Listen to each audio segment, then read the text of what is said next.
Let's call the Finance Committee Tuesday, October 20th, special meeting. Kim, do you want to do roll? Of course. Councilmember Niss, I'm here. Vice Mayor Du Bois, Here. Chair Tanaka, Here. 3 present. Okay. Well, let's do oral communications. I don't see, well, are there any attendees? Oh, yeah, we have one attendee. Does that attendee want to talk about any items that's not on the agenda? If so, raise your hand. So if anyone would like to speak to any items not on the agenda, please either raise your hand in the Zoom app or press *9 on your phone.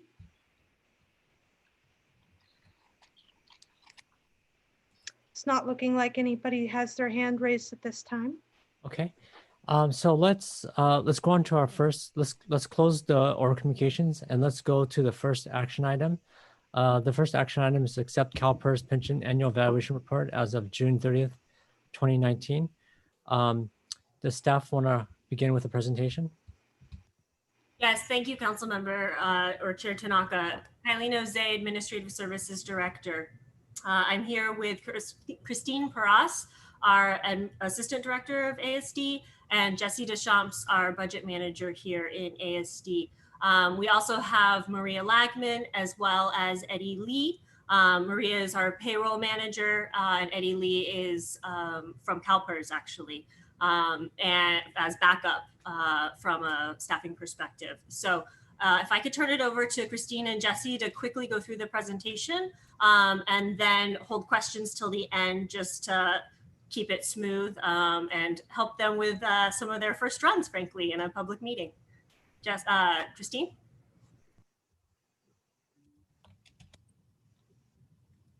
Hi, good evening. My name is Christine Paras.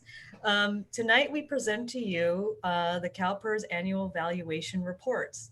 These reports are prepared by Calpers actuary staff. There are 2 reports, one for miscellaneous and one for safety.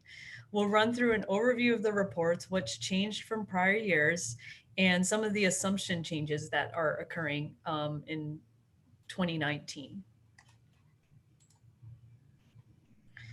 So first slide, we wanted to give you an overall status of the pension plan and its funded status. Overall historical rate of return ranged in from a high in 2017 of 11.6% to a low of most recently in 2020 an investment return of 4.7%. This is a preliminary investment return. In addition to this, there's been a slight decrease in the overall funded status of our plan. Combined, the funded status of our plan previously was 63.7%, and it's decreased, it's slightly increased to 64.4%. Sorry, there's a typo in there. And the second bullet down below outlines the changes between miscellaneous and safety. One thing to note that is new in the actuary study as of June 30th, 2019, is that it's the first year of the new amortization policy. This policy has 3 key points and changes in assumptions. First, it is a shorter amortization period. We're transitioning from a 30-year amortization period to 20 years. The second key change in the new amortization policy is the elimination of a 5-year ramp up and down for unfunded accrued liability basis attributed to assumption changes and non-investment gains and losses that occur on or after the effective date of June 30th, 2019. Third key takeaway of the new amortization policy is that Calpers has eliminated the 5-year ramp down on investment gains and losses occurring on or after the effective date of the policy change. In addition, this is the final year of the phase-in of the lower discount rate. If you recall, over the last 4 years, Calpers has phased in the discount rate percentage from 7.5% to 7%. Due to the 5-year ramp up of investment changes, the full impact of the 7% rate of return will be realized in 2025.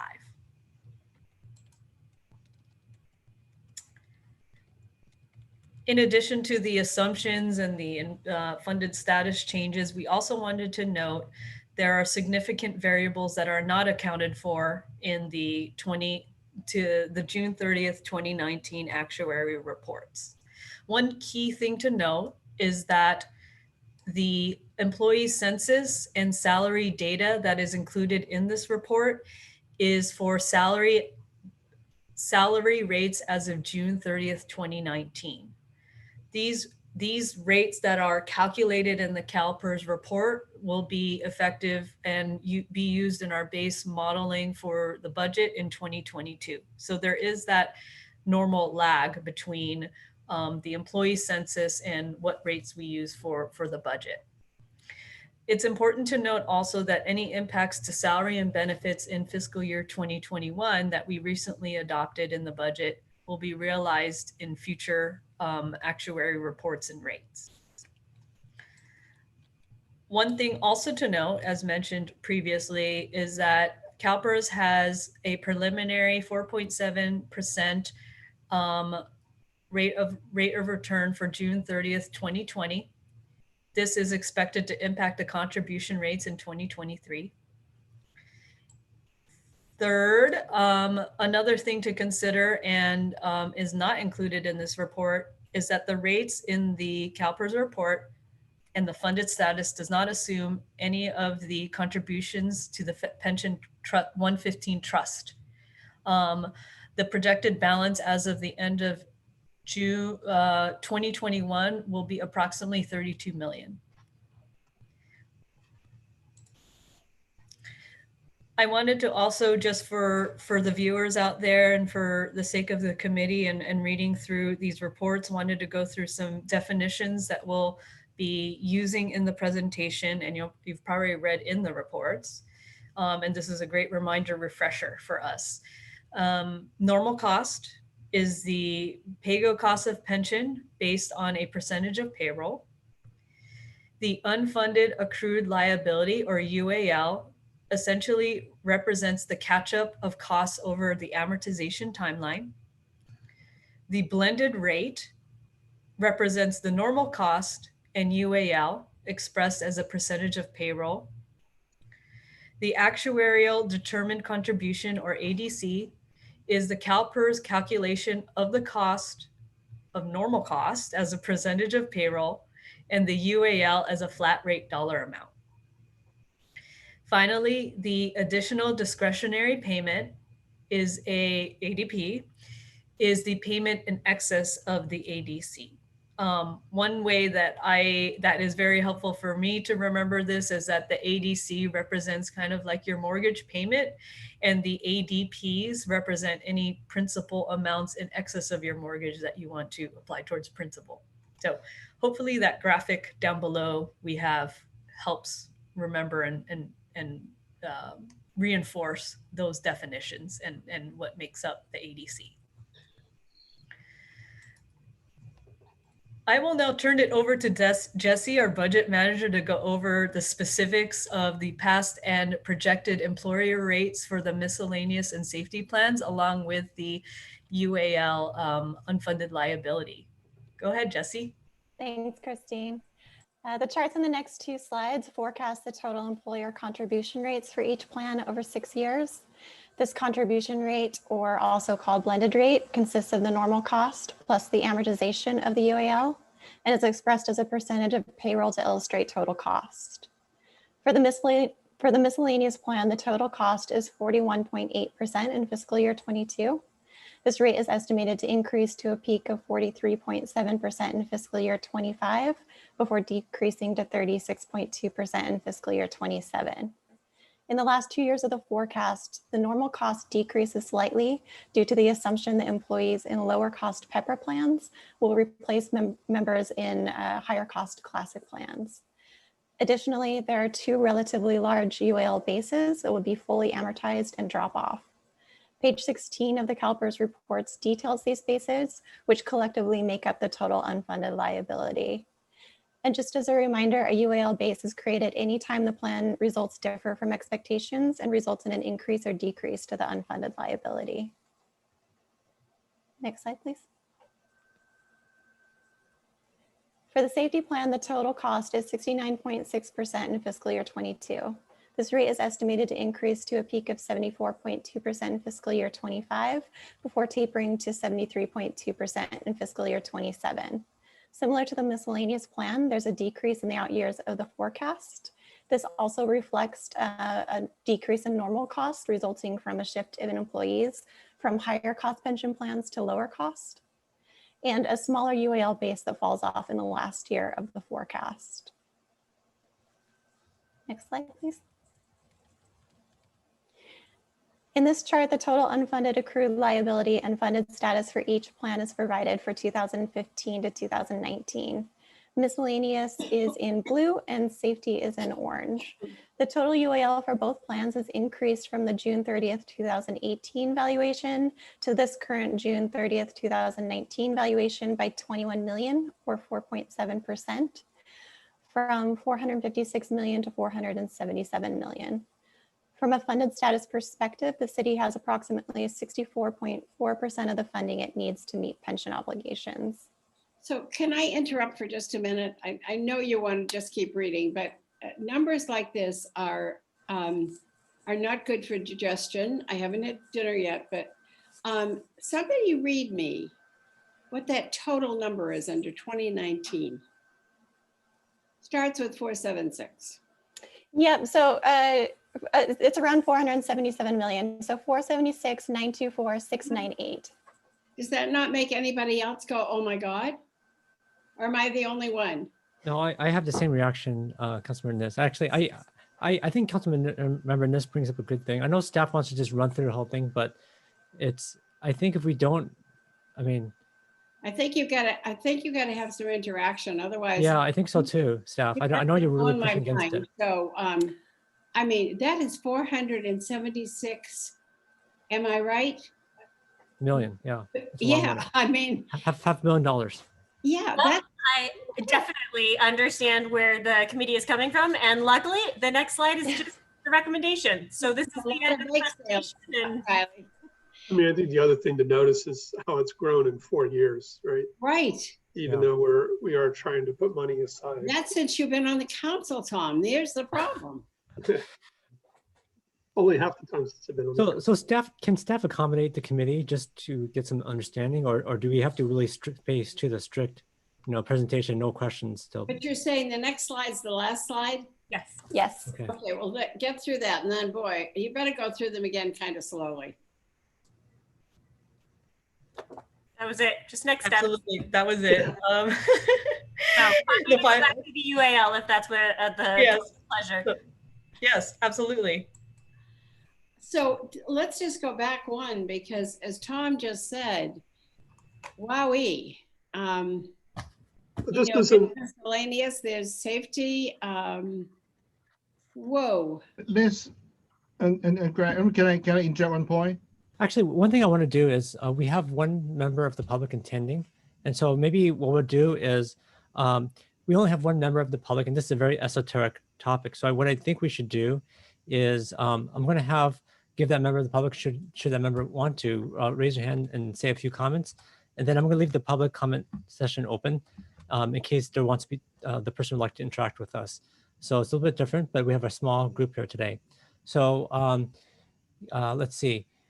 Can someone enable Yes. Jeremy?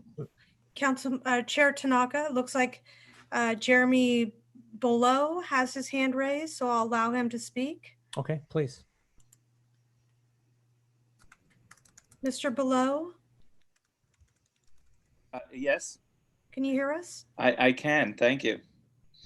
And thank you for raising this topic. Just first thing I would just mention is that there's an excellent article about Calpers in today's New York Times by Mary Williams Walsh, and I would recommend it to everybody. It was recommended to me by my colleague at Stanford, Bill Sharp, who is a Nobel Prize winner in finance, who has studied pension funds extensively over the years, and it's also been a topic I've worked on for many years.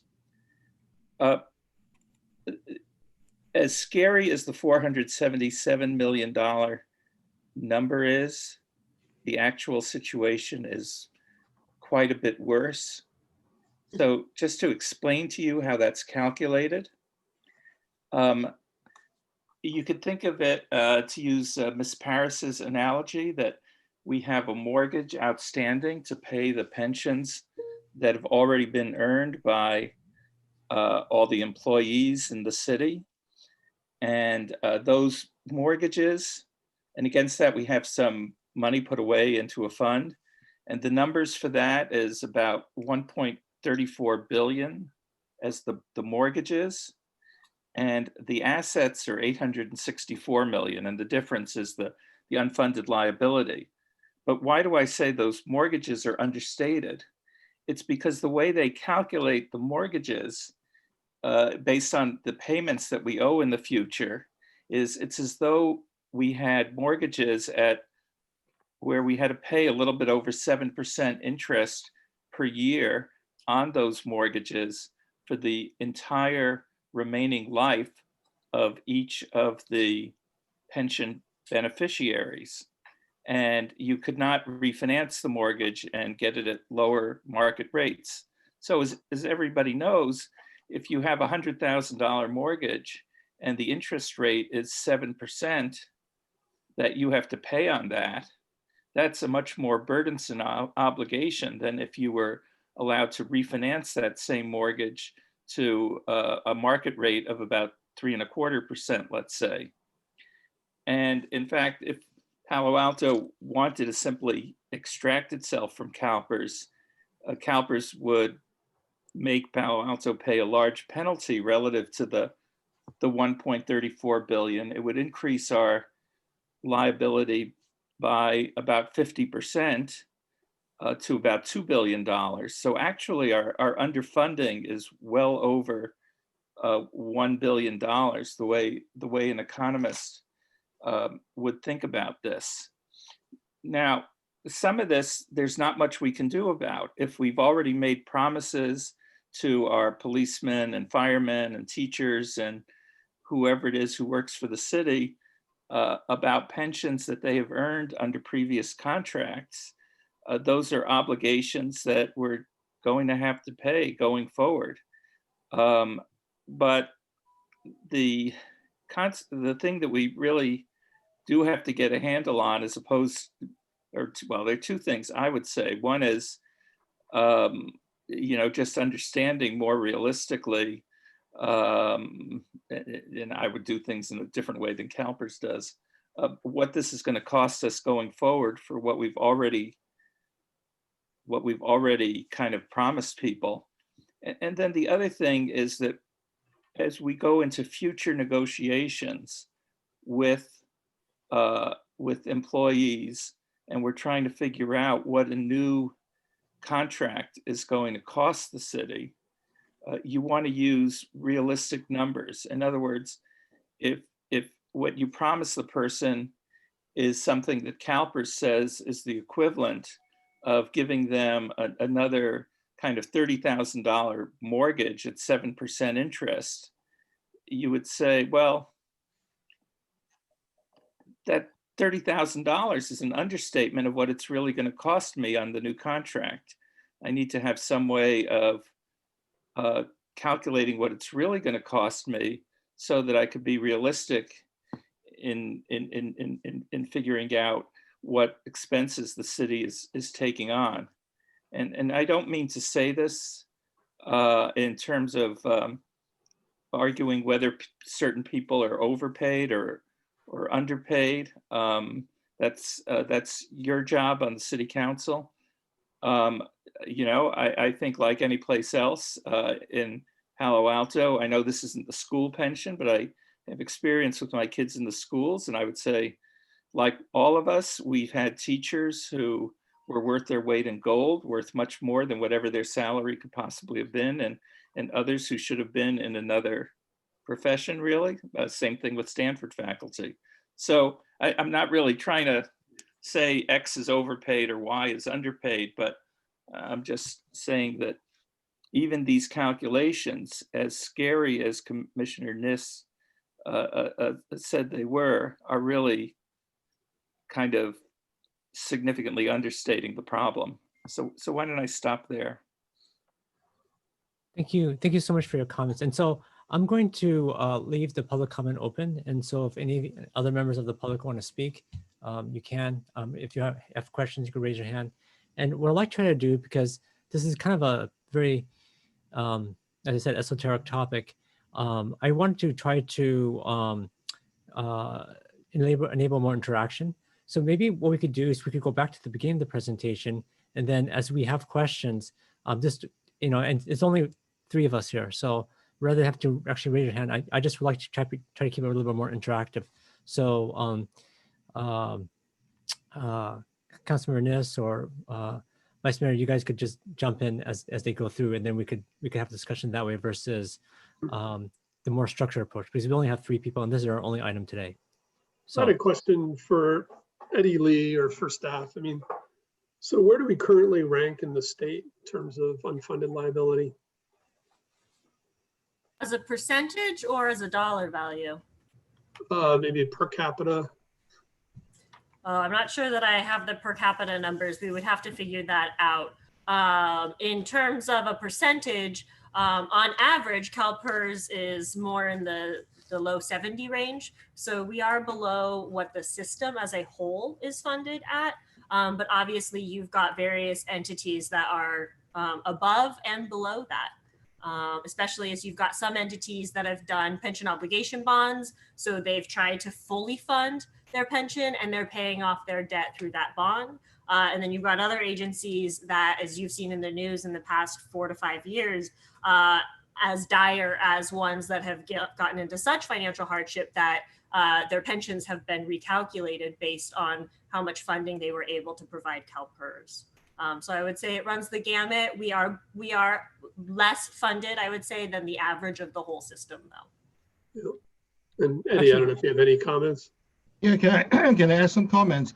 As far as the state goes, the state have several plans in both the public safety and also miscellaneous. The funded percentage, just what Kelly said, it's about like 70%, a little bit above 70%. So it has been stable in the last several years. As you know, we talk about just the California state, but if you compare state to state, how is California compared to other state in the whole United States? California is about right in the middle. There's a lot of states on the East Coast that are doing a lot worse than California.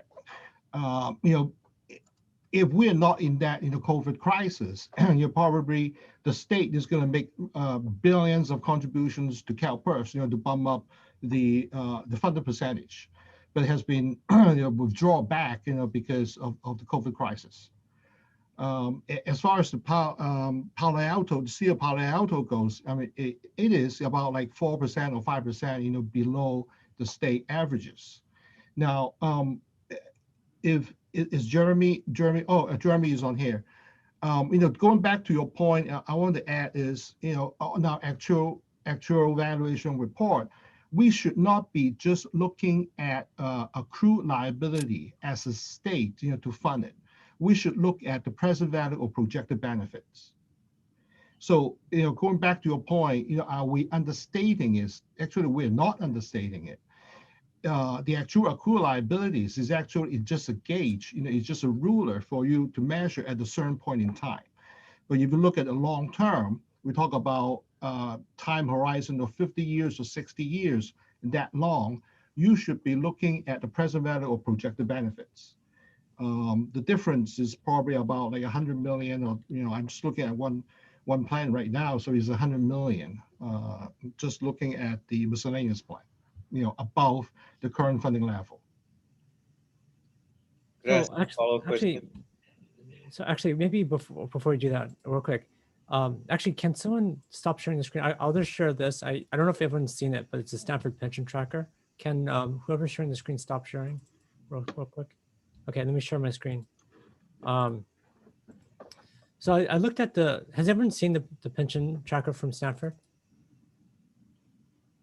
Okay, so if you look at the pension tracker, they have a little list here that shows market pension debt by household.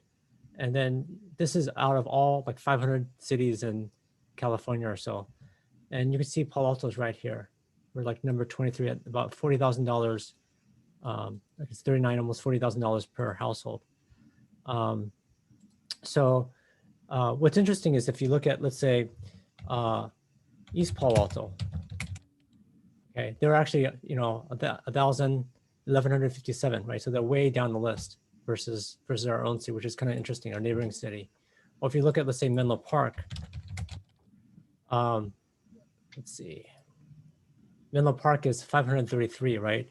And then our city, Palo Alto, is 23, right? So according to the Stanford pension track, which I would love to get staff's feedback on, is how accurate is this? But it does strike me as kind of like what Councilmember Niss said earlier is quite alarming when you look at it. I mean, you should take the 33 million divided by the number of households and subtract that number, right? We actually have that money. So we would be further down the list, not that it's not still a problem, but. Yeah. Okay, sorry. I think City Manager wanted to say a few words. No, actually, I just wanted to ask a quick follow-up question. And to your point, Councilmember, and I'm sorry, Vice Mayor, I didn't quite follow the math that you were tracking. I would note that comparing our pension liability on a per capita basis is a bit of an apples and oranges comparison, to the extent that a quarter of our workforce is in the utilities, where most of the cities that you mentioned don't have utilities. So the number of employees does not track with the population in the same way it would with, we'll call it generic city agencies. So, while important, and I don't want to discount the significance of the point you made, that I think apples to apples does get a little challenging when comparing on a per capita basis, given the difference in the types of services that we provide compared to other agencies, as well as a 3.8 jobs housing or jobs per employed resident ratio in comparison to other cities does create, for example, the fact that we have more fire presence that's driven more by our employment base than our resident base is another factor. So in any case, then back to Eddie, I actually just wanted to make sure I understood your point in terms of the distinction between the net present value of accrued benefits. What is the difference between that and the, what's the right word? For liability? Accrued liability, yes. Well, just conceptually, how is that different? So let's say, okay, both of them are present values. Present value of benefit and also versus accrued liability, both of them are present values. So it's a discounted values of all the benefits the person is going to collect when we expect the person is going to retire. Some of them is going to retire at 55, some of them are going to retire at 60. But we take kind of a probability and present value to do kind of like a weighted average of both of the benefits. But present value of benefit, includes the benefit the person is going to earn if the person continue to work until retirement. So include the normal costs.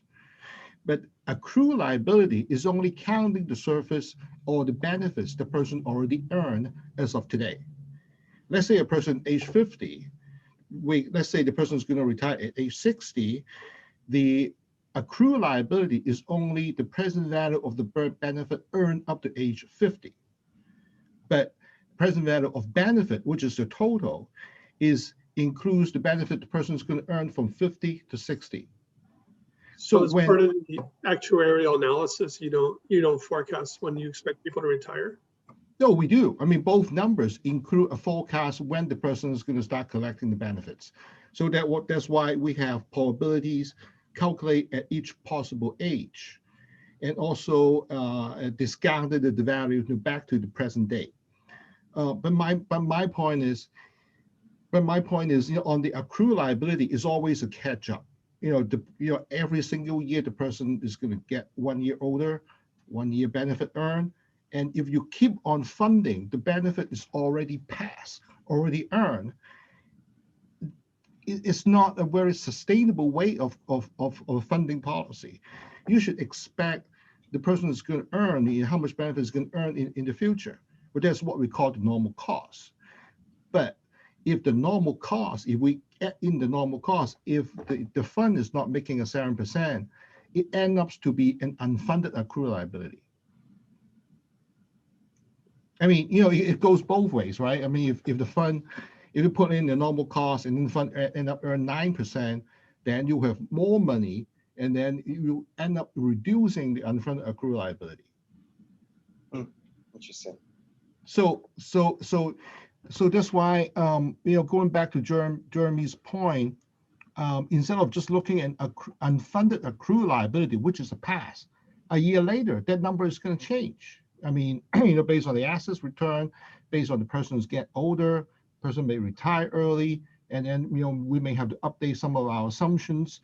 If every year the assumptions, maybe the person is going to retire a little bit early, we have to refine to be actual, reflecting the actual experience. So that's why we need to do experience studies every single 4 year.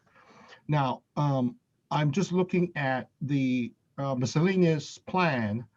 The present value of projected benefit is 978 million, but the accrued liability is 868.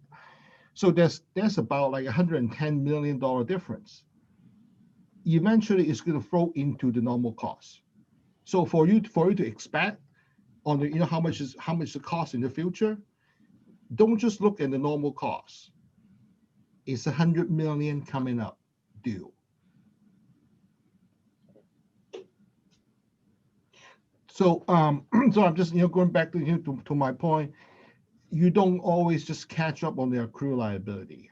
A lot of cities, they put in additional funding. I'm just like you guys already set up with the 115 trust in order to pay off some of the Calpers money. But I'm looking, maybe, I don't know how long you guys have set up the 115 trust. Several years, maybe? What, 4 years? 2017 was the first installment. Oh, okay. So it's only maybe like 3 years or 4 years. And also 115 trust depends on your investment allocation, depends on the rate of return. That may even able to make 7%. So anyway, my point is you have a 294 million. I'm just looking at one plan, 294 million. Putting in 2 years of contribution, 3 years of contribution, you only have 30 million. So you should ramp up your contributions or additional contributions. But I know, it's difficult because, COVID hits in a lot of cities. I mean, not just in Palo Alto. Actually, I'm the actuary for Alameda County, and then David is the actuary for San Mateo County. Right now, I'm working with a lot of cities, on the East Bay to come up with additional funding. Here's a start. This year may not be a good year, but when the market comes back, then you need to put in additional contributions. Either you set aside general funds, put in 115 trust, or doing the additional discretionary payment. So you need to figure out a plan to tackle the issue. There's a 300 million out there, currently, and then plus another 100 million coming up due. Liz, I think you're in mute.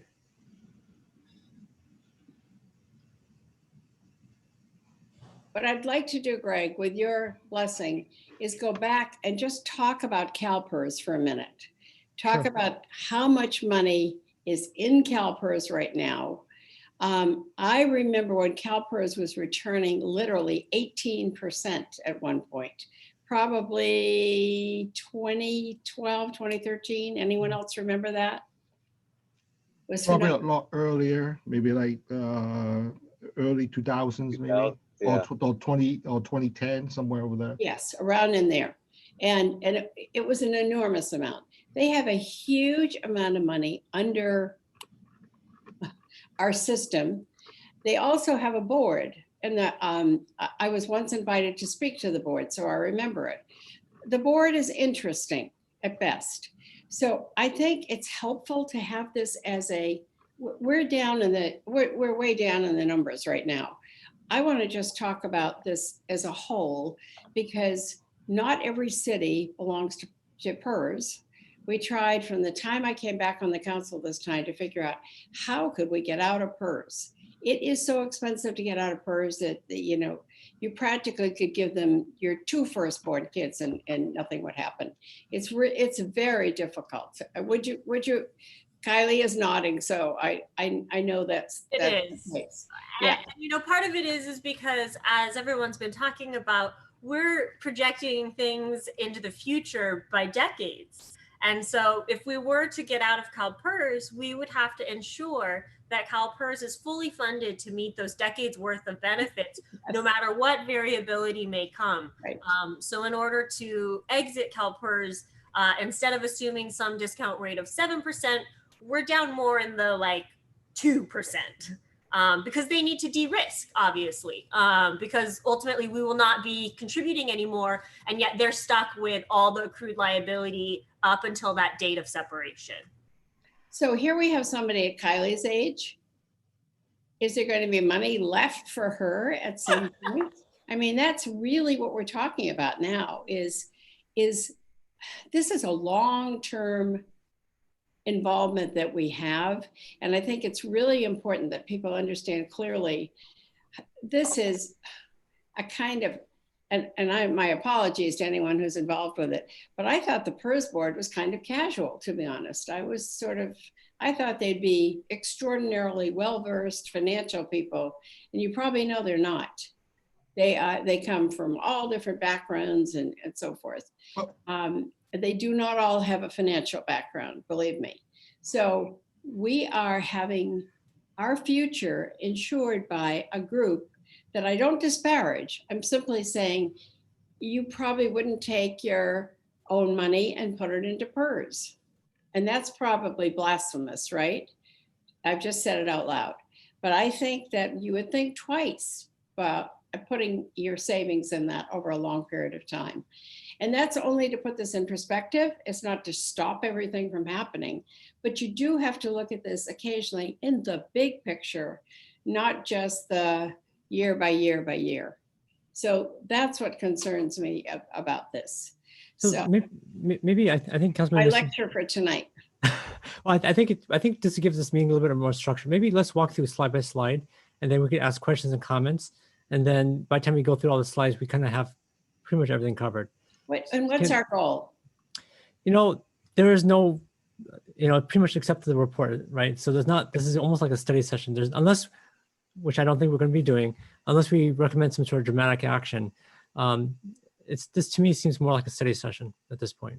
Sure, and just to provide some context to the committee, we do this every year. And it's something that we started a long time ago, frankly, because of the interest of the valuation reports within Palo Alto. And so this meeting was really set up to just, the reports are transmitted to us.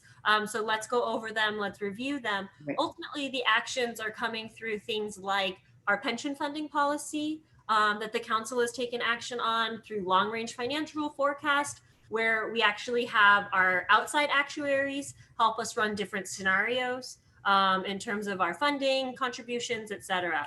So ultimately, there's no action staff is asking for. It's just a time to review very intricate reports and update you on the status. And the bottom line is we're stuck with Calpers, right? Yeah. So I mean, as I recall, doesn't San Jose have a self-funded program, city manager? It has an independent program, a reciprocal with Calpers. What does that mean? It means as a member of the San Jose plan, I also get reciprocal benefits from Calpers. So my experience counts toward each the systems, or actually independently, but they basically dovetail together. Your years of service continue. So Does San Jose, if I stayed in San Jose, if you'd stayed in San Jose, you simply would have the San Jose system, correct? Correct. Right, which isn't CalPERS. Correct.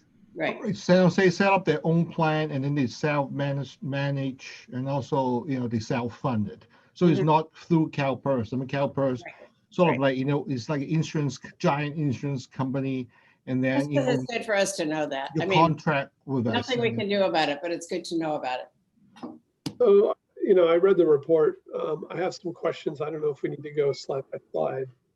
Well, I just, Vice Mayor, the only reason why I suggest slide by slide is because otherwise I think I want to try to keep the questions together, and because we're not necessarily doing the hand system here, I'm just trying to keep it organized somehow, and also we have some sort of finality to this meeting. So that's why I was suggesting the slides. Yeah, Otherwise we'll be jumping around. I'm not sure my questions really map to the slides, but. Okay, well, the slide that comes closest to it, just yell them out and we could do it. Can staff share the slides and we can walk through one by one?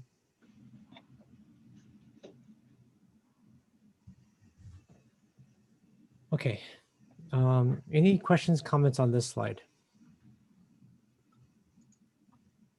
No, it's kind of sad though, don't you think? Okay, let me make just one comment, sort of like related to the increase in costs. I think there were a couple of slides after it shows the increase in costs. Now, the primary reason is because the CalPERS have dropped the discount rate from 7.5%, and then through several stages to 7%. So right now we are set at 7%. We do not expect that we're going to drop the discount rate until we're going to do an ALM study, asset liability management, sort of like study the discount rate versus the asset allocation in next year. So when we finish the asset allocation in next year, we may or may not change the discount rate. I'm sorry, I've had people coming cleaning up the office. So we may not even touch the discount rate, and then you would not see an increase in cost. If we do, you would not see an increase in cost until 23, 24.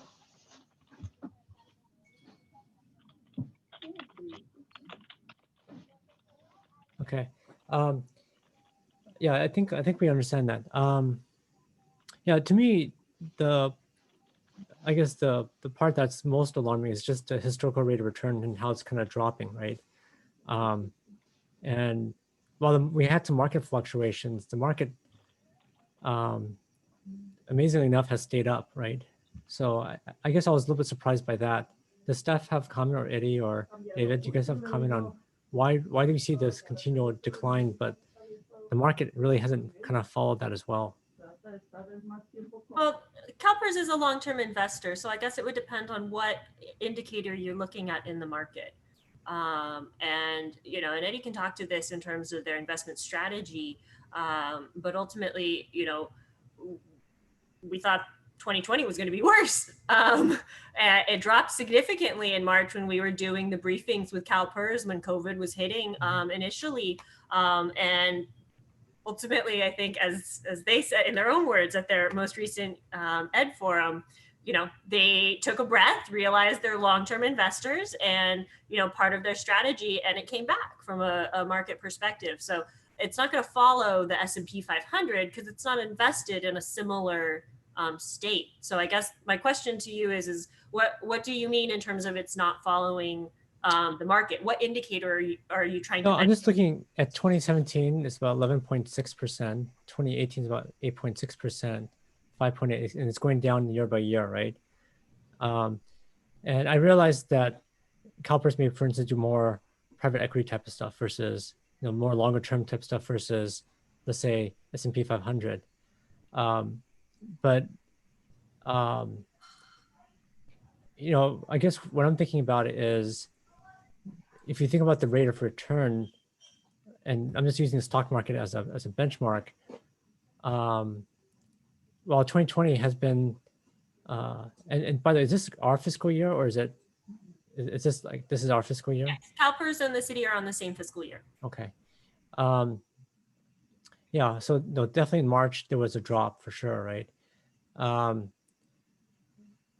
It just seems like it's an interesting downward trend, which I mean, until recently for the stock market, that hasn't necessarily been there, but I get what you're saying. I'm just saying, I'm just making an observation. I'm not saying that it needs to match, but it's kind of Well, one interesting thing to you see. have to keep in mind, one thing you have to keep in mind is, CalPERS, we doing like 70-30. What you're looking at is only the equity S&P 500, but significant of our assets is also invested in fixed income as well. I mean, that's a stable assets. Yeah, You have to understand. combine the two. And I think when we did the ARM study, historical ARM study, if we using the assets allocation and then compare it to the corresponding expected rate of return, and CalPERS has been beating it in the last several years by a bit. I mean, not a whole lot, because we talk about $400 billion trust. It's very, very difficult for CalPERS to invest, particularly in private equity, that we cannot just put in so much money into one basket. So that's why the rate of return probably is not going to be as high as some of the private equity firm that, and also private equity is just such a big high range. Some of them 8%, some of them 16%. Sure. So it's very hard to gauge. Okay, Professor Brillo, you wanted to say a few words? I don't know. Can someone unmute him? Yeah, yeah. I mean, I'd say Eddie is right that the reason that they now use they finally come to using a slightly lower rate is because of the 70-30 kind of calculation, and the 30%. If you're 30% in bonds, and bonds are paying 2%, and you have 70% in equity, and even if you think the equity is going to make not 9% or something, it only gets you up to a 7% average. Now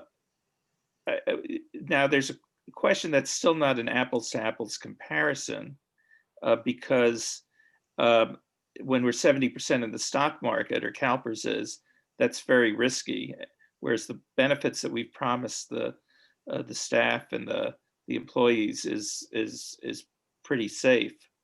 So the interesting thing is, if you go back 30 years ago, 25, 30 years ago, when interest rates were much, much higher, when interest rates were 9, 10%, CalPERS used an 8% discount rate.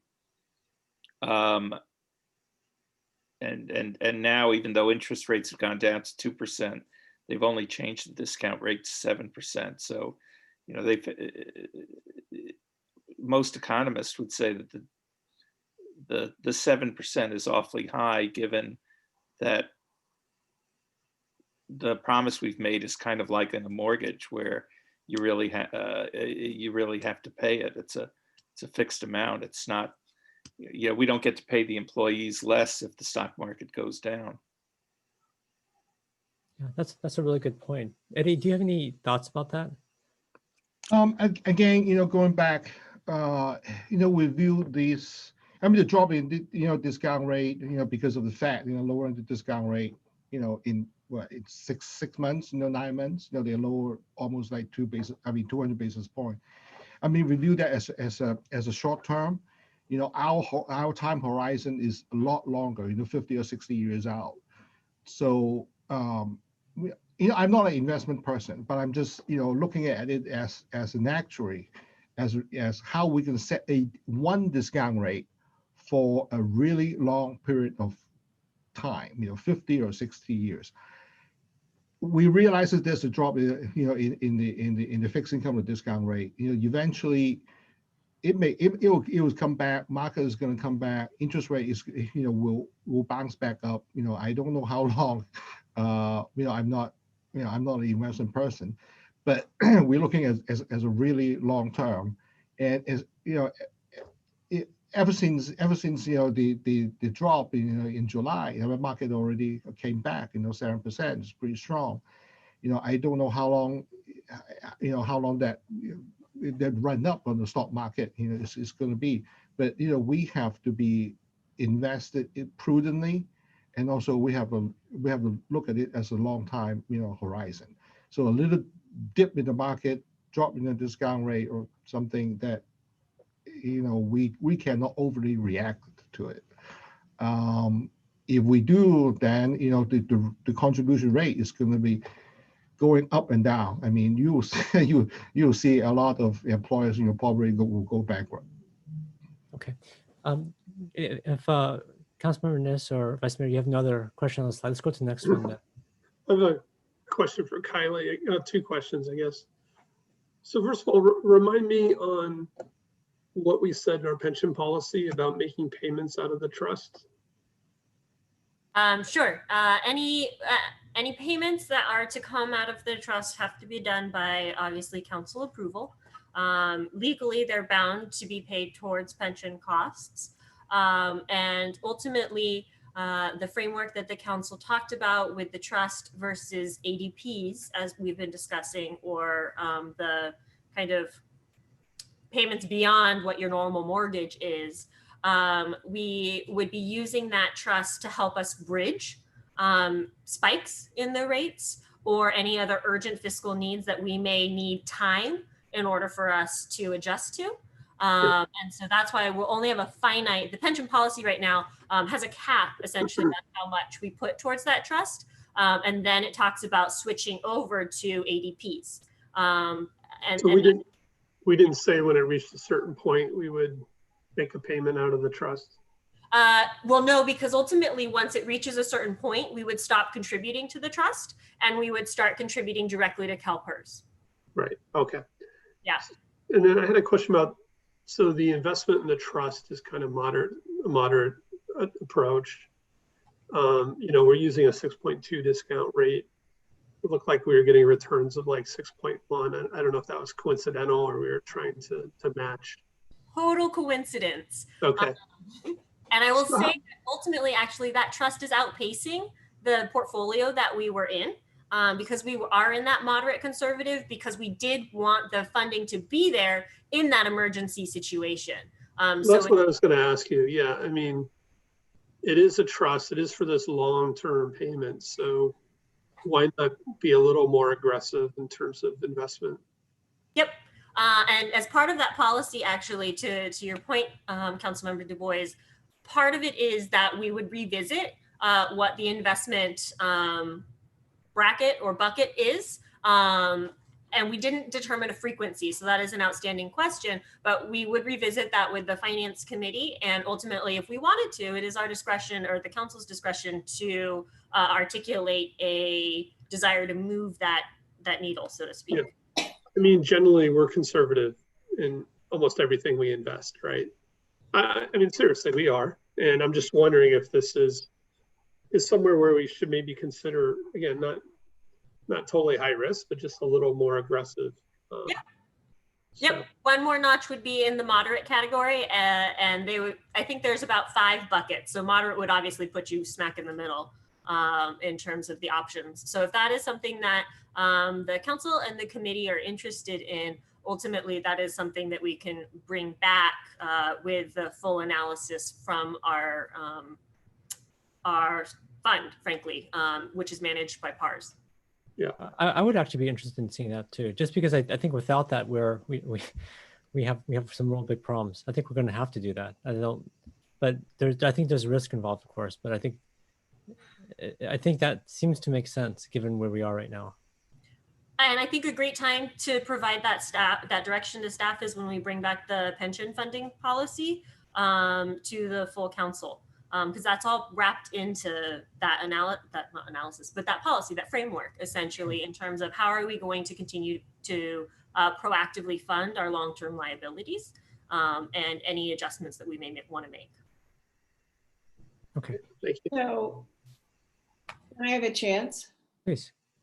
So I just looked up how much Calpers has in their fund. 397 billion. It's almost 400 billion. Yeah. That begins to be real money, doesn't it, after a while? Not just 200 or 300, million here and there. So how does this change our long-term look at PERS and our involvement, and put it in the context of what we're discussing tonight? That's probably the biggest fund in the States. Am I right? In the whole United States, yeah, that's right. Yeah. So they've got a bucket of money. And as I mentioned before, probably not usually anything you use, but I found their board somewhat mixed. Someone is managing this. And I don't know what our role can be in that. We're simply talking about how much do we need to put in it. But have we never thought of trying to be involved in this in some other way or not? I mean, ultimately, CalPERS does coordinate with the agencies that are within it. You know, we are abreast of the kind of evaluations that occur on kind of where the tracking is from a plan perspective. So for example, as Mr. Lee had alluded to, that there should be a study that occurs every 4 years where we look at what the discount rate would be for the plan. And so, of course, just like we can have people attend and provide public comment at our public meetings, that is always open to the council to do, or anybody, frankly, at the CalPERS meetings. They are all noticed, and ultimately, in all honesty, I will say, if CalPERS appreciates and requests that engagement from elected officials every year as they go through this process. And we're coming up on the year to do it.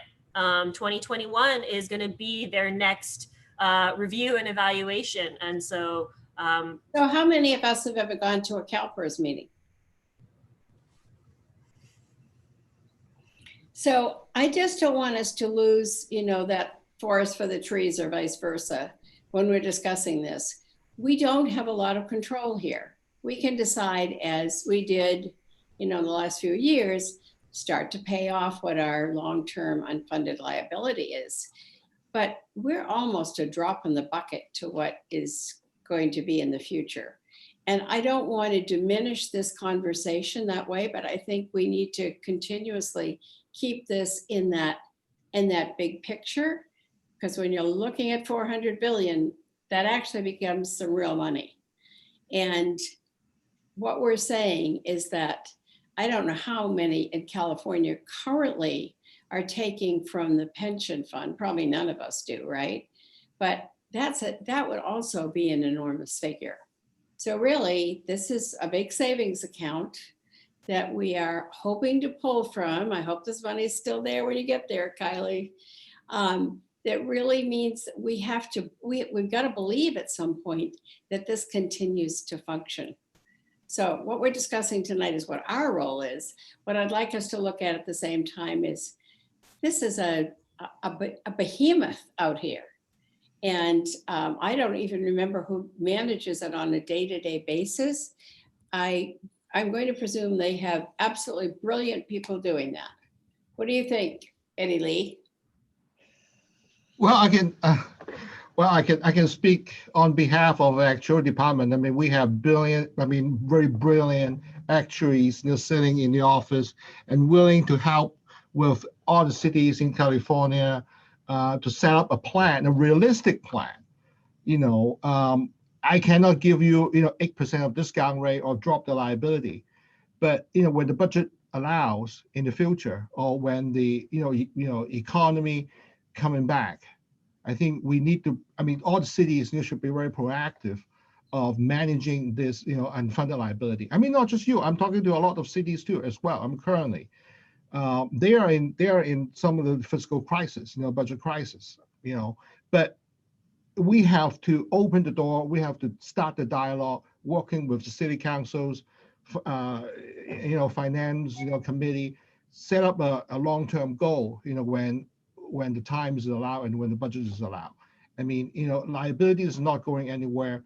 Just like Jeremy, everybody knows, the city have a promise, to all the members, you have to take care of them when they retire. It's not going anywhere. liabilities is there.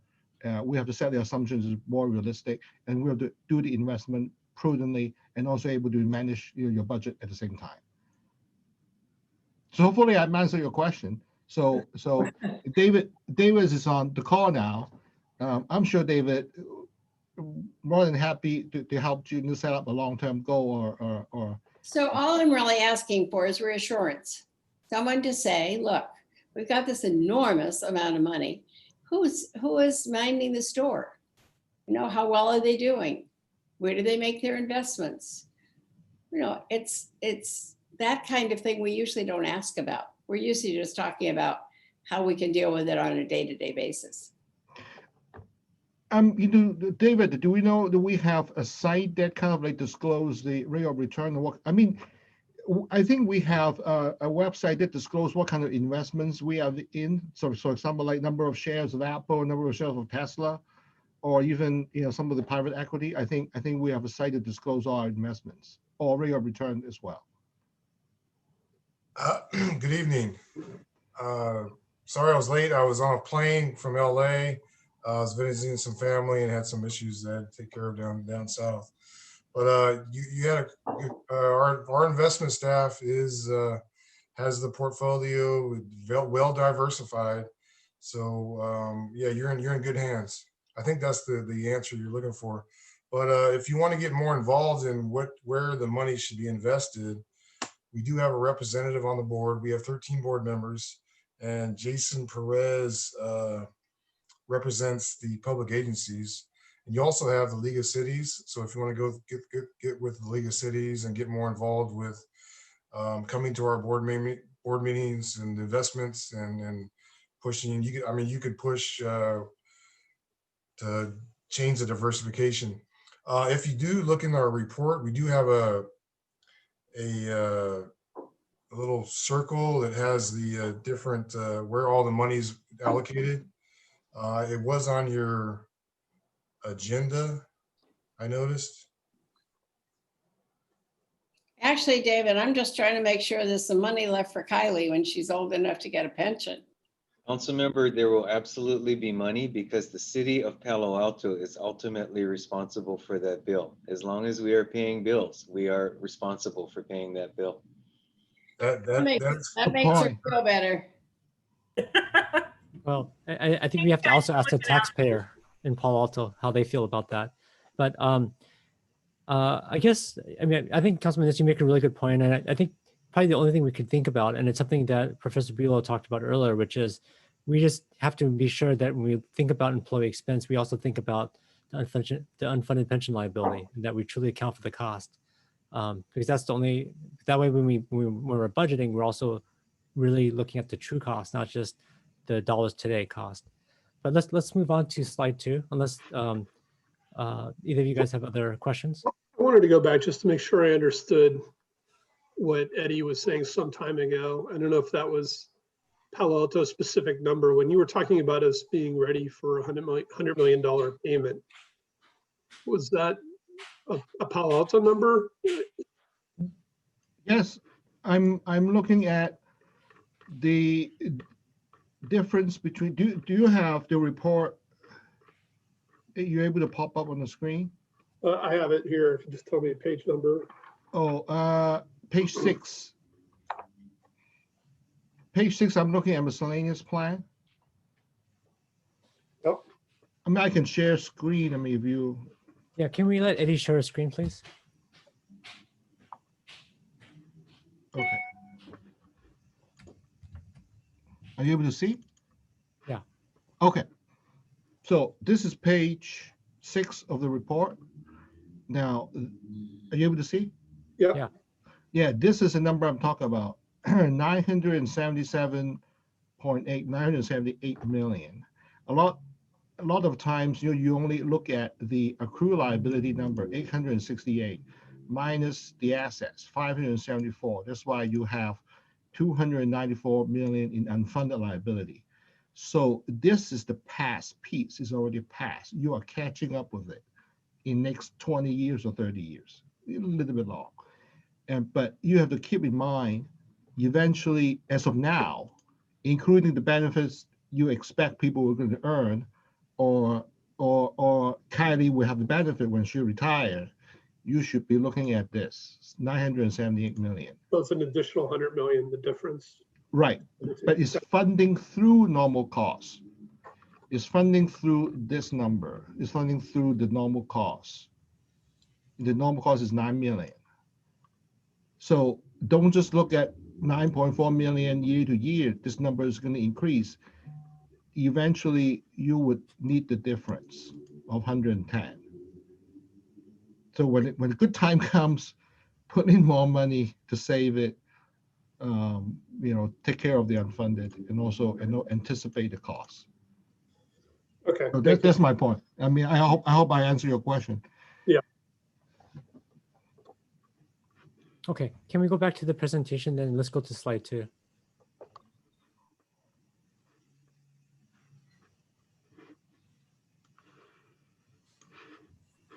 Okay. Do either of you guys have questions or thoughts on this?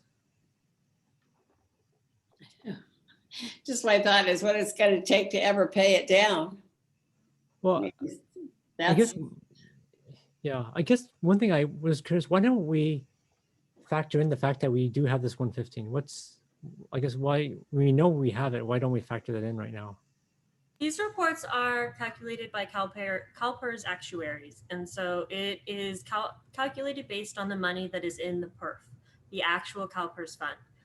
The city, this is a separate fund from that, and therefore it's not included in these calculations. I see. So maybe in the future, what we could do is we could do kind of like a composite report that shows, well, does the Calpers thing, but we also have this 115 that we're starting to build up, or maybe not this year, but it's in some years. Yes. I mean, it's there. Yeah. I mean, that's what I was trying to say when you were looking at the Stanford numbers. We actually go from number 23 to number 27 if you add in our trust money. We're kind of rate where Los Angeles is per household. Yeah. Anyways, I'm just saying having a composite number would kind of show a truer picture. Understood. This item was intended to simply transmit to the committee these reports. And those kind of composite analyses are all part of how we do our long-range financial planning. Okay. And what is the impact of the 4.7%? What do you think that will do? On average, staff ran through Calpers's pension calculator. Every 1% difference in earnings is about $1 million annually. That's rough. It's not a guaranteed perfect number, but it's an approximate number for us. So how much millions then do you think it's going to be? Well, we're already contributing at 6.2. So the difference between 6.2 and 4.7 is 1.5%. So maybe about 1.5 million. But again, I wouldn't want to peg us to any number like that. No, it's a rough number. It's fine. And do you already have that accounted for in the budget? No, this number was not known until after the budget was adopted. Okay, so we would have to come up with this 1.5, you think? So again, how this happens is every year, if the assumptions are not met exactly as the actuarial reports forecast, that impacts our UAL. So it turns into a basis year. In good years, we'll have positive numbers, and in other years we'll have negative numbers. And so all of that gets rolled into those actuarial assumptions. This number will materialize for us in our Calpers rates in FY 2023, but obviously we can proactively choose to make adjustments at a policy direction. Okay, yeah, it's not gonna hit us right now. Okay, great. Anyone have any other questions or thoughts on this slide before we move on? Questions? Thanks. Okay, let's go on. Okay, definitions. Anyone have questions about definitions? Gotta know that unfunded liability though. I mean, again, my questions didn't map to the slides, so I'll do my best. I was surprised how many tier 1 employees we still have. I mean, it was good to see that breakdown in the report. But yeah, it's a lot. And, over time, kind of expect to see more of the tier 3s. but it's surprising how slowly it shifts. So That's a good point. Okay. we are going to lose our only tier 1 council member, though, I think. I think. Okay. Okay, let's go to the next one. Okay. Questions or thoughts about this? Well, I think this is a fascinating one. It is a very because, interesting slide. Yes. It's not quite what you would anticipate. Well, I'm not quite sure why the costs go down as a % of payroll. Is that the PEPRA? I think probably is some of the basis is being dropped off. Some of the amortization basis is being dropped off. But Go over this for us. I'm sorry. Jessie has it. She's gone through the basis years. Oh, yep. So there's a couple things happening. Yes, you're right. The normal cost is decreasing with the assumption that employees will be in PEPRA instead of classic plans. And also UAL bases are dropping. There's a couple pretty substantial ones dropping off in the 2 outer years. One is for a change in benefits. That was the 2% at 55 to 2.7% at 55 right. that will drop off. Yeah. And that's a pretty major one. Mm-hmm. One thing I suggest, looks like, there's a big difference, from like 38% go up to like 42 and then coming back down. We have a tool like a spreadsheet for you guys, kind of like to play with is to kind of like flatten out the unfunded accrual liability. I mean, it's more predictable, it's more stable. Instead of your budget's going to go up and down. We can send you a spreadsheet. You can play around. In the next budget meeting. And also, I think David can probably work with you if you're able to set up, sort of like or you can do a fresh start. Amortize the whole thing, combine all the layers, to get the rate is more flat and more predictable. so I guess one thing that just kind of want to make this really simple to think about. So in the peak year 2025, it's almost at, I guess 44%, right, roughly. So is it one way to think about it is that for every dollar we spend, 44 cents of that is on pension cost for miscellaneous? Is that the way you think about it? Yeah, I mean, sort of like a salary. If you pay $100, to a person as a salary, and on the other, you have to set aside $40, for paying the benefits. So the labor cost is not 100; it's 140. Yeah, it's just That's pretty striking. it's a lot. Yeah, that's why I mentioned it. It's because it's if you think about the pension cost, it's substantial, right? It's a huge portion of what we pay payroll for what payroll is, right? Yeah, I mean, in the past, I mean, I came to Calpers only a year ago, so I'm kind of like under the old formula, really not that rich formula. A lot of people, came to Calpers, in the past. That formula is pretty rich, relatively rich. 2% at 50 or 3% at 50. That's a very rich benefit. Yeah. Unfortunately, if the market has performed or if the fund has performed, well, then, in the 2000s, Yeah. because the fund has performed so well, end up the city doesn't have to make any contributions. Yeah. But now we're going into a new normal, on the economy. So that's why it happens. Yeah. So I think if people think about why is there such a big unfunded pension liability, I think this is something to think about, right? If you think 44% or 44 cents of every dollar is pension cost, that adds up pretty quickly. So one question for staff here is people are living a lot longer every year, right? The average lifespan is continuing to increase. Is that being factored in here, or is this assuming kind of like a fixed lifespan? Because I don't know if staff could comment on that, because that's an actuarial assumption, or actually an actuarial factor. So the reality is there are assumptions, but as Eddie pointed out, it's corrected by the experience study.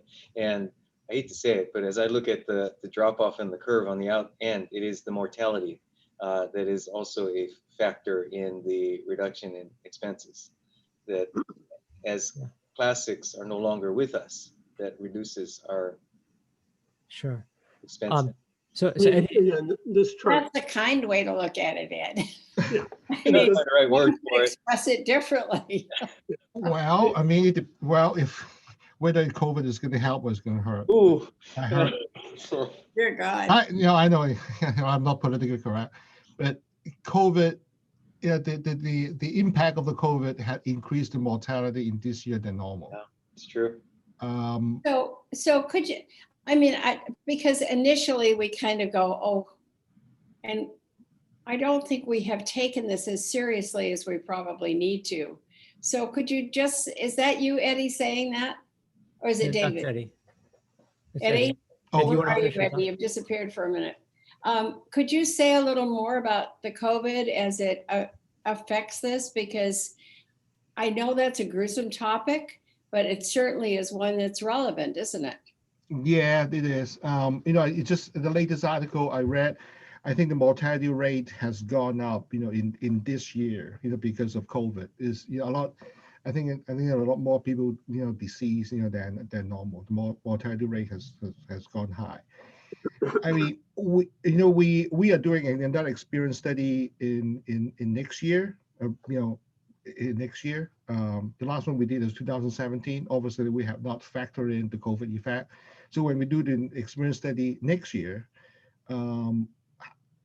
are we going to factor in COVID, or are we screening out the mortality rate of COVID? We don't know yet. So I cannot really promise you, it's going to help or it's going to hurt.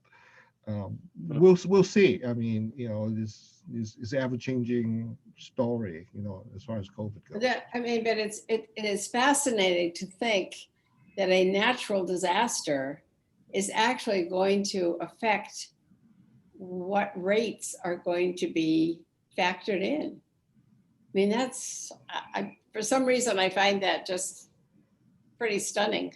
Yeah. Well, Yeah, I guess. I'm sorry. Go ahead. So Eddie, so 2026 and 2027, you guys every year will adjust what that is going to be based off of lifespan, or is it frozen in time? How does that work?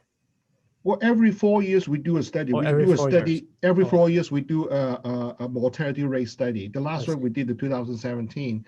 I see. So the next one we're going to finish is 2021. I see. We're going to collect the rates, Okay. the death rates, and how is it compare, historical information compared to the last one that we did.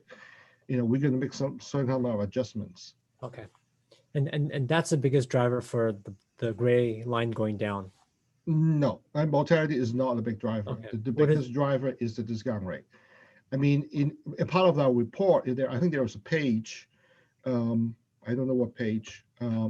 It kind of like, we show a sensitivity on mortality rates. Yeah. We increase 10% or decrease 10%, and then we show you how much the liability is going to change. So we do disclose, mortality is one of the risk factor. But For the discount record, rate. I'd like to correct, that drop is not because of those. It's, as Jesse stated, because basis years that have significant annual payments are dropping off.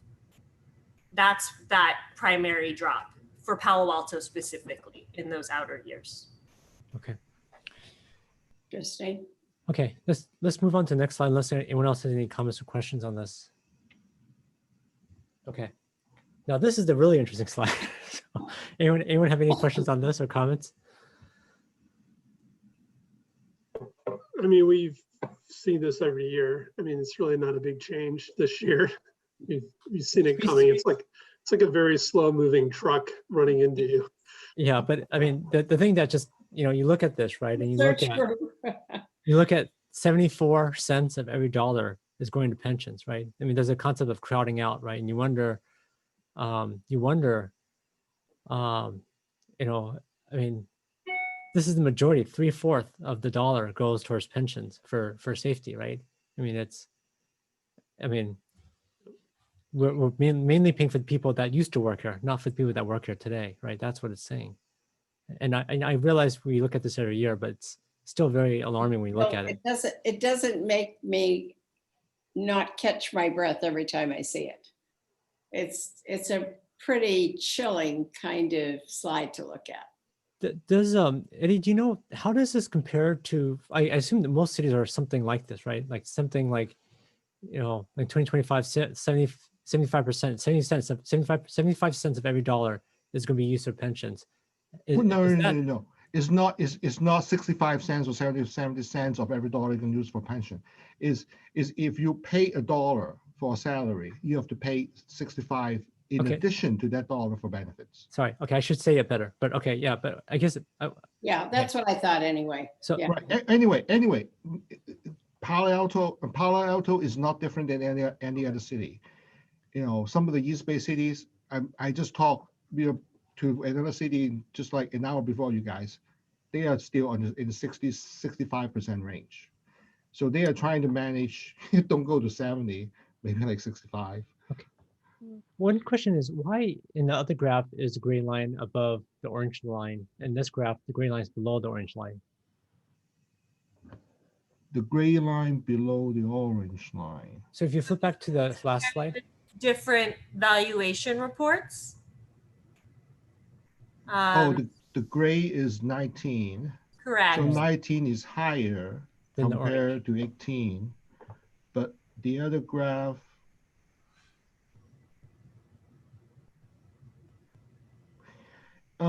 I think it's still have to do with the interaction between the layers.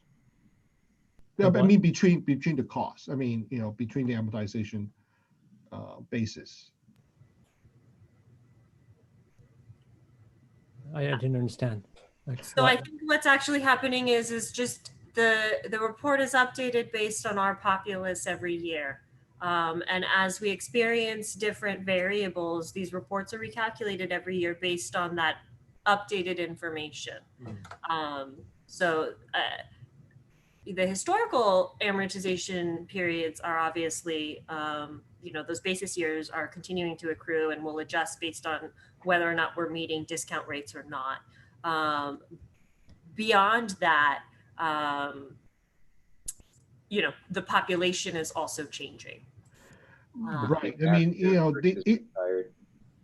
I'm sorry, Ed? I'm sorry, I'm speculating here, but again, the distinction you're drawing, council member, is between this is the miscellaneous versus safety, and how one was trending up versus one was trending down, so to speak, relative to each other. And it could be a function of the rate of growth of the employee population, active versus retired. And in the case of miscellaneous versus safety, those have fluctuated depending on, you know, where we are in terms of the, let's say, a class or a large number of safety employees retiring versus, you know, not hiring a large number of safety officers versus hiring of non-safety. The other thing that kind of struck me that was kind of interesting is the other graph was a little bit brighter in that the curve drops in 26 and 27, but not here.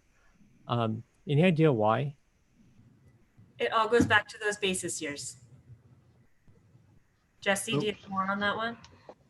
No, just that there was that really big UAL base in the miscellaneous group for the change in benefit, and that wasn't present in the safety group. So you're not seeing that big of a drop. The scales are also different. I think you need to keep an eye on, you know, if this went from 0 to 100, this is a lot flatter in general. Well, right? I think it was like 8% range. This is like a 10% range. But still, it's going from like 74 to 73%, so like 1% difference. If you flip, can someone flip back to the last slide? This is going from like 44 to 36, so that's it's one's a 1% difference. This one here is a you know, 7% or so difference, right? So it's I mean, I understand what you're saying about the scale, but it's the percentage difference is still substantial, right? Okay, anyways, let's keep going. Anyone else have comments or questions on this? Actually, Professor Brillo, do you want to say a few words? Yeah, I'll just mention that one of the ways in which these numbers like the 75% can get changed is if there are increases or decreases in the size of the police force or the fire department. So if we add a bunch of new young people, the denominator, if you will, becomes larger. In other words, we have the same unfunded liability, but it gets spread over more people. And so, it gives us a lower number. And if more people retire, then the ratio of unfunded liability to payroll becomes larger. So I personally would tend to focus on the unfunded accrued liability rather than these percentages, though what the percentage does do is what you is call your attention to the fact that these pension costs really are an enormous part of the total budget. Good point. Thank you. To Jeremy's point, I will share that there was a point at time that hopefully no longer exists in San Jose, where our percentage exceeded 100, where we had laid off a number of safety officers. So the payroll shrank, but the liability remained high. So that is not obviously a good place to be. No, definitely not. Okay, cool. Anyone else have thoughts, comments on this? Otherwise, let's move on to the next slide. Already. Okay, slide 6. Anyone have any questions or thoughts about this slide? I mean, as we said, it's pretty straightforward, isn't it? Yeah, I mean, I thought Professor Brulo's comment earlier on this is actually good, which is that, because there's the exit cost, right? So, I mean, I guess we could debate a little bit about, is this understated or overstated, right? And in one hand, it's kind of understated because this is not including the exit cost, right? You tack in the exit cost and you gotta multiply this by 1.5 or something like that. And so that, if you look at it from that perspective, this is kind of underfunded. But I think staff was thinking that this is not understated, right? You guys are thinking that this is probably a fair representation as to what's owed right now. Characterize that staff has an opinion whether or not this is over or understated. This is simply what Calpers reports to us based on the actuarial assumptions that are set through the processes that we've discussed and ultimately approved by the Calpers board. Yeah. Okay. Anyone have any other ideas or questions or thoughts about this? I just wonder if the public is realizing what this unfunded liability looks like. Well, if you take 476 million, pretty significant. Yeah, well, if you take 476 million and divide it by 21,000 households, it's $22,000 per household, right? And if you do, I hope I don't have to pay it tomorrow. that's like a new Honda, right, for every household. And then But you have to. I'm sorry, but you have to divide it by the household. How much is the household? I mean, right? $1 in Palo Alto probably is a different $1 in Oakland. How's that again? No, I'm saying, instead of just looking at a strict dollar, maybe you should look at kind of like a household income. Oh, I see. A percentage of household income. Yeah, that's another way of thinking about it. I'm just trying to keep the math simple. But if I do it, just take the 476 divided by 21,000, it's 22.6K per household. And then if I do Professor Buell's, exit cost, it's about $34,000 per household. So that's like a new Beamer for every household, right? Which strikes me as a lot of money. But the thing that I thought that people mentioned earlier that was really interesting is just the growth of this, right? I mean, it went from in 2015, 338 million to 476 million. And does anyone know what the compounded annual growth rate is? Did anyone do the math on that? What is the compounded annual growth? If you take the the total unfunded and you looked at how fast that's growing annualized, what is that? I could try to do the math here, but did anyone calculate that yet?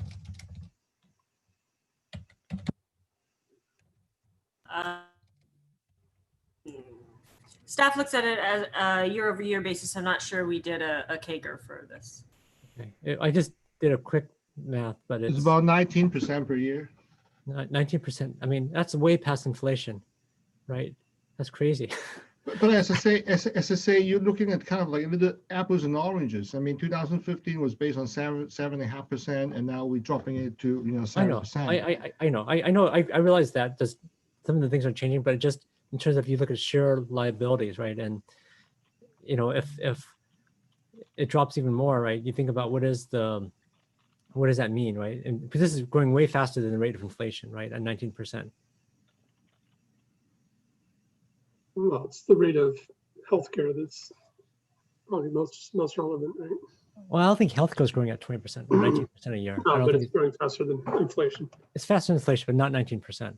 Yeah. I mean, it's We also have, I think, closer to 25,000 households, but just yeah. So you could do the math better, but anyways, it's that kind of order of magnitude.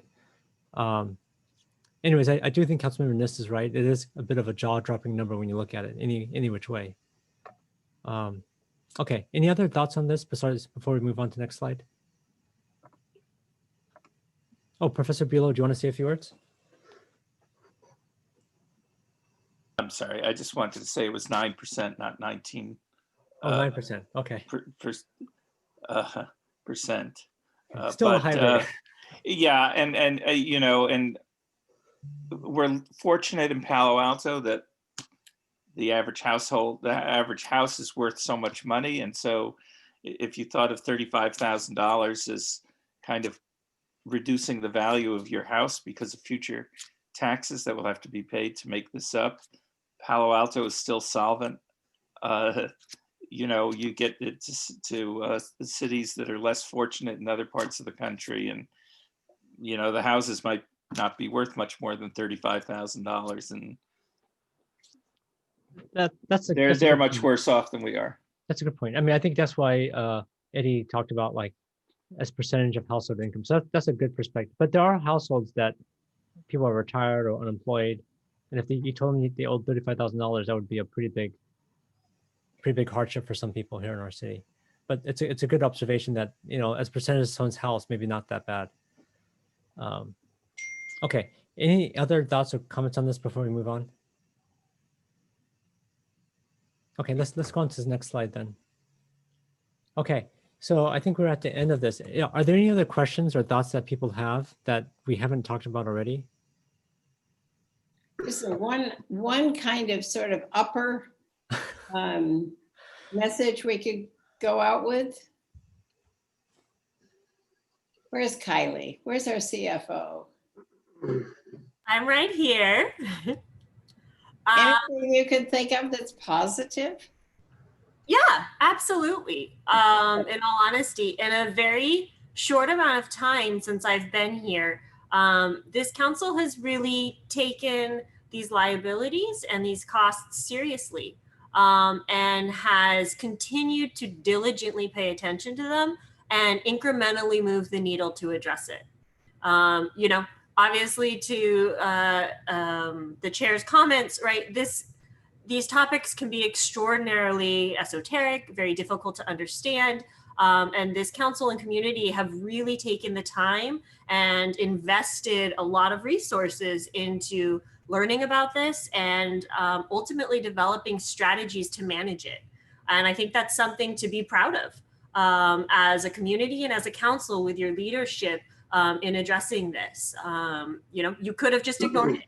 And so I do think from a positive perspective, that leadership is setting not only this council up and the community today, but the community in a decade from now in a better spot than if they hadn't done anything. So I would say that's a big positive. I would also say another big positive is obviously all of this is on Calpers' radar. And if you look at what Calpers has done over the recent years, they're very aware of everybody watching, frankly, where the fund is, the policies that it's governed by, and they continue to morph and adapt to try and de-risk the portfolio, to try and work with their partner agencies to help them, figure out how to plan and proactively work towards addressing these. So I think those are both positive things.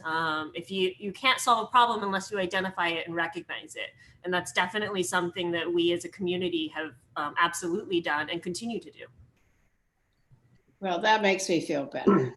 I was hoping you were going to tell us you have an IRA, so don't worry. That would be going to a 401k would be like the ultimate solution if we could do that. Because then we go to, rather than, the pensions where, the lifespans and all that stuff to be considered, it's just defined benefit, right? You don't have to worry about, here's money, you do with it what you want. I don't know. Has other cities been able to, we have this, I mean, to me, that would be so my mom used to work for the IRS and she joined just when they made that transitions from pensions to 401ks. The federal government has done this, like for some agencies like the IRS, but why is it so hard for cities to make that transition? Is it like what prevents that? Because that's really the ultimate solution, right? It's just money. That would require legislative change. So we as a city are not able to do that independently. You would only be able to do that if you were not part of Calpers, if you were in your own independent plan, similar to what we were discussing as the city of San Jose is. Actually, I'm interested in hearing from the city manager. So San Jose, why did San Jose, was San Jose always had its own plan, or did it move to that plan? What's the story behind that? I don't know when it happened, but it's a long time ago. And the same issues, if any, and there have been discussions of agencies that have tried to go independent. They're exactly what we talked about previously, needing to buy out and then establish your own system. The buyout, though, is almost impossible. Right? Yeah. They do not make it. They don't, in any way make a transition they almost make it an impossibility. Yeah. But just as a lighter note, I was riding down in the elevator once at 70, West Heading, when I was a supervisor, and the person in the elevator with me said, kind of casually to the group, it's not about the money, it's just about the pension. And I thought, sometimes that is what it's about. So these are generous pensions. They are generous. Yes. Some people may end up more in pensions in their lifetime than they do actually in salary when they were there, especially in the safety area. It's more of a promise. I mean, it's a promise. I mean, if it's a promise to public servant. A lot. If you compare public sector, which is like cities or government agencies versus corporations or private sector, federal law, I mean, allows private sector to cut pensions, on a prospective basis. But I mean, just like what Kylie said, as far as the legislation go, or even state legislation, or federal law, do not allow a public pension plan to cut benefits even on a prospective basis. So I mean, you can cut benefits for the new entrants, but not the people already in the system. So that's why whatever the benefit has promised, 30 years ago, may not be a reasonable benefit, going forward. But a lot of cities have fought and fight and still not able to kind of like reduce the benefit on a prospective basis. So the long story short is you cannot really get away from reducing the benefits for the participants. So we're captive. So next year's mayor is going to take it up and just solve it. I'm not about it. I think the way to solve it is just truly accounting for the cost when we look at different programs, right? I mean, like we actually see that, 74 cents or whatever it happens to be, there's that added tax, so to speak, that is there, even though we may not see it today. And I think that's Actually, so how close are we to actually doing that? You know, so like when we look at the cost, we actually factor that in, right? We actually factor in like the true um, all the unfunded pension liability cost, so that when we look at programs, we actually have a good understanding of what it's really cost. I mean, costing us today and costing us all the way in the future. So many ways to answer this. So based on our actuary reports and the required UAL payments, as well as the normal costs, so the pay-go costs, our budget fully accounts for all of these. And our staff painfully go through each of them, even especially when we were going through the reductions, frankly, in the spring. They spliced the costs of employees to make sure that when we were freezing positions, that we were only freezing the normal costs, the pay-go, but that we would continue to fully fund that UAL component. So we do look at those components as we are budgeting, and make sure that we continue to fully fund what Calpers has from a UAL perspective, and for any salary that's going out the door, pay that normal cost. Now, what I think you might be asking is what Councilmember Philseth typically coined the phrase, the unfunded liability, right. Meaning not to put words in his mouth, but my understanding of the unfunded liability is, you know, the expectation that we will likely not meet the assumptions used to develop these CalPERS reports. And so that piece of it, I would say staff and the city manage through our additional contributions by assuming 6.2 for our normal cost. So when we're doing the normal cost calculation, we actually don't just take the CalPERS report, we add on additional funds for every position and put the difference between CalPERS' 7 and our 6.2 into that trust fund. So we do cost every position that way across the city based on the direction and leadership from the council. I understand that. I guess what I'm talking about though is more like, I think on an overall budget level, that's there, right? And we voted on that, so I get all that. But I guess what I'm talking about is more like when we look at things on like a program level, right? So, you know, a lot of times when we look at things at program level, it's I don't know if you guys actually, maybe it's too much work to break it out like that, but I'm just wondering whether that might be useful for us when we actually think about what we're doing, right? So like whether it's a park ranger for Foothills Park, right? Or whether it's, you know, whatever it might be, right? We think of the true cost, the true ultimate cost to the city. So now and the 6.2 that I just talked about, when I do cost ranger, or when we cost a ranger for the city, we include that. Okay. So anytime we get one, we do that. Okay. So all of that 6.2 is now baked into whatever our full or total cost is for an employee anytime we are quoting numbers to the council. Okay, so when you quote numbers to us for any program, you're going to make sure that everything on the sun now and in the future is accounted for. Well, no, I wouldn't classify it like that. We are accounting for the 6.2% assumption for the normal cost. Ultimately, again, to use Councilmember Philseth's term of the unfunded liability, we don't know what that is because we don't know what assumptions are going to occur. So ultimately, the council has identified some assumptions where they don't agree with CalPERS or they want to go more conservative. And in those instances, yes, we account for that. But kind of the crystal ball out there of what other things could go different, no, because you would have to identify and peg what those variables are. Let me, if I could also add that this isn't a quantified approach, but in terms of a management strategy, it also reflects itself in our decisions as to what programs we staff up for and what programs we outsource.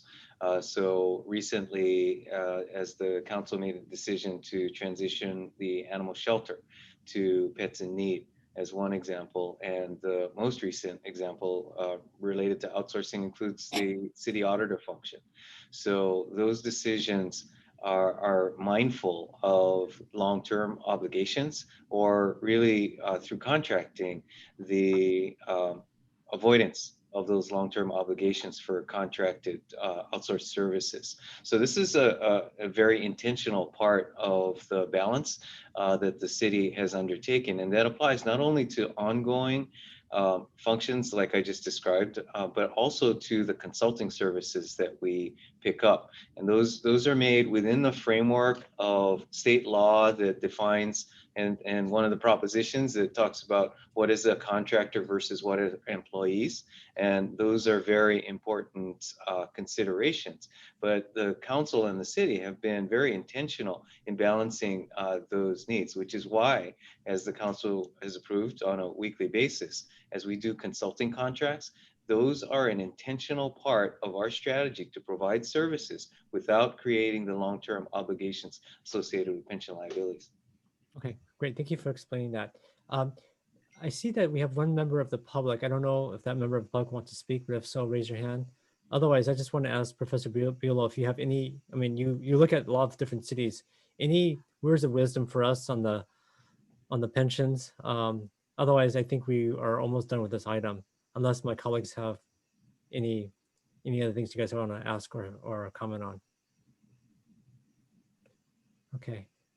It looks like the member of the public hasn't raised their hand, so I guess that person doesn't want to say anything. Professor Bulow, do you have any words of wisdom here for us? Okay, maybe not. Okay, so I think on this item, staff needs no action from us, even though it's called an action item, correct? That's correct. We don't have a consent calendar for a committee, so you just Okay. accept the report.